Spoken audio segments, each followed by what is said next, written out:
चापलूस मंडली। जंगल में एक शेर रहता था। उसके 4 सेवक थे, चील, भेड़िया, लोमड़ी और चीता। चील दूर दूर तक उड़कर समाचार लाती। चीता राजा का अंगरक्षक था, सदा उसके पीछे चलता। लोमड़ी शेर की सेक्रेटरी थी। भेड़िया घमंत्री था। उनका असली काम तो शेर की चापलूसी करना था। इस काम में चारों माहिर थे, इसलिए जंगल के दूसरे जानवर उन्हें चापलूस मंडली कहकर पुकारते थे। शेर शिकार करता, जितना खा सकता वह खाकर बाकी अपने सेवकों के लिए छोड़ जाया करता था। उससे मजे में चारों का पेट भर जाता। एक दिन चील ने आकर चापलूस मंडली को सूचना दी, भाइयों, सड़क के किनारे एक ऊंट बैठा है।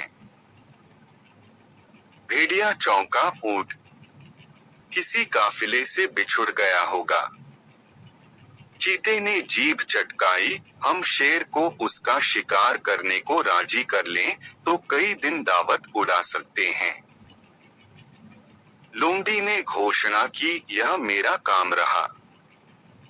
लोमड़ी शेर राजा के पास गई और अपनी जुबान में मिठास घोलकर बोली, महाराज, दूत ने खबर दी है कि एक ऊंट सड़क किनारे बैठा है। मैंने सुना है कि मनुष्य के पाले जानवर का मांस का स्वाद ही कुछ और होता है। बिल्कुल राजा महाराजाओं के काबिल। आप आज्ञा दे तो आपके शिकार का ऐलान कर दूं? शेर लोमड़ी की मीठी बातों में आ गया और चापलूस मंडली के साथ चील द्वारा बताई जगह जा पहुंचा। वहां एक कमजोर सा ऊंट सड़क किनारे निढाल बैठा था। उसकी आंखें पीली पड़ चुकी थीं। उसकी हालत देखकर शेर ने पूछा, क्यों भाई, तुम्हारी यह हालत कैसे हुई? ऊंट कराहता हुआ बोला, जंगल के राजा, आपको नहीं पता इंसान कितना निर्दयी होता है। मैं एक ऊंटों के काफिले में एक व्यापार माल ढो रहा था। रास्ते में मैं बीमार पड़ गया। माल ढोने लायक नहीं, उसने मुझे यहाँ मरने के लिए छोड़ दिया। आप ही मेरा शिकार कर मुझे मुक्ति दीजिए। ऊंट की कहानी सुनकर शेर को दुख हुआ। अचानक उसके दिल में राजाओं जैसी उदारता दिखाने की जोरदार इच्छा हुई। शेर ने कहा, ऊंट, तुम्हें कोई जंगली जानवर नहीं मारेगा। मैं तुम्हें अभय देता हूँ। तुम हमारे साथ चलोगे और उसके बाद हमारे साथ ही रहोगे। चापलूस मंडली के चेहरे लटक गए। भेड़िया फुसफुसाया, ठीक है, हम बाद में इसे मरवाने की कोई तरकीब निकाल लेंगे। फिलहाल शेर का आदेश मानने में ही भलाई है। इस प्रकार ऊंट उनके साथ जंगल में आया। कुछ ही दिनों में हरी घास खाने व आराम करने से वह स्वस्थ हो गया। शेर राजा के प्रति वह ऊंट बहुत तज्ञ हुआ। शेर को भी ऊंट का निस्वार्थ प्रेम और भोलापन भाने लगा। ऊंट के तगड़ा होने पर शेर की शाही सवारी ऊंट के ही आग्रह पर उसकी पीठ पर निकलने लगी वह चारों को पीठ पर बिठाकर चलता। एक दिन चापलूस मंडली के आग्रह पर शेर ने हाथी पर हमला कर दिया। दुर्भाग्य से हाथी पागल निकला। शेर को उसने सूंड से उठाकर पटक दिया। शेर उठकर बच निकलने में सफल तो हो गया, पर उसे चोटें बहुत लगीं। शेर लाचार होकर बैठ गया। शिकार कौन करता? कई दिन न शेरने ने कुछ खाया और न सेवकों ने। कितने दिन भूखे रहा जा सकता है?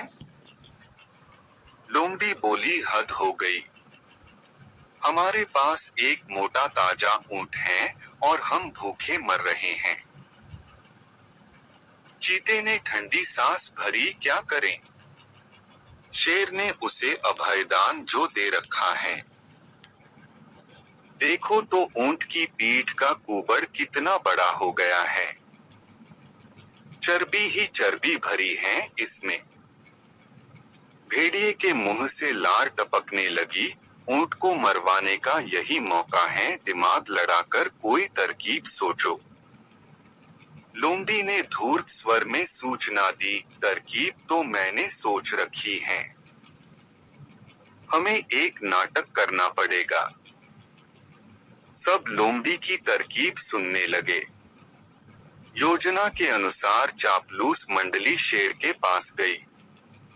सबसे पहले चील बोली, महाराज, आपको भूखे पेट रहकर मरना मुझसे नहीं देखा जाता। आप मुझे खाकर भूख मिटाइए। लोमड़ी ने उसे धक्का दिया, चल हट। तेरा मांस तो महाराज के दांतों में फंसकर रह जाएगा। महाराज, आप मुझे खाइए। भेड़िया बीच में कूदा, तेरे शरीर में बालों के सिवा हैं ही क्या? महाराज, मुझे अपना भोजन बनाएंगे। अब चीता बोला, नहीं, भेड़िए का मांस खाने लायक नहीं होता। मालिक, आप मुझे खाकर अपनी भूख शांत कीजिए। चापलूस मंडली का नाटक अच्छा था। अब ऊंट को तो कहना ही पड़ा, नहीं महाराज, आप मुझे मारकर खा जाइए। मेरा तो जीवन ही आपका दान दिया हुआ है। मेरे रहते आप भूखों मरें, यह नहीं होगा। चापलूस मंडली तो यही चाहती थी।